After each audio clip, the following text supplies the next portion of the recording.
আপনারা শুনেছেন আমাদের মতো লোকদের বিরুদ্ধে তারা 5 বছর 5.5 বছর ন্যায়বরস্থ সাজা দিয়ে আমাদেরকে দণ্ডিত আসামি বানিয়ে রেখেছে। আমি আপনাদের বিবেকের কাছে জিজ্ঞেস করতে চাই, আমি আপনাদের সন্তান, আমি আপনাদের ছোট ভাই, আমি আপনাদের বন্ধু, আমার মায়েরা এখানে আছেন, বহুবার আপনাদের সাথে দেখা হয়েছে।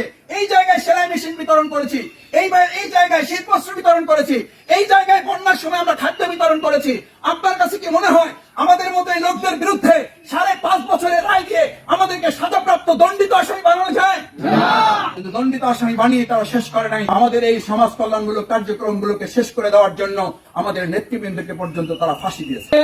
আমি একটু ইনকনকে এই কথা বলে শেষ করতে চাই, আমাদের একের পর এক ফাঁসি নয়, আমাদের একজন সমর্থক পর্যন্ত ফাঁসির কার্যক্রম যদি আপনারা চালাতে থাকেন, শেষ পর্যন্ত আল্লাহর উপরে ভরসা করে অঙ্গীকার করছি বাউফলবাসীর সামনে, আমাদের এই সমাজ কল্যাণমূলক কার্যক্রম চলমান ছিল, চলমান আছে, ভবিষ্যতে ওটা চলতে থাকবে ইনশাআল্লাহ।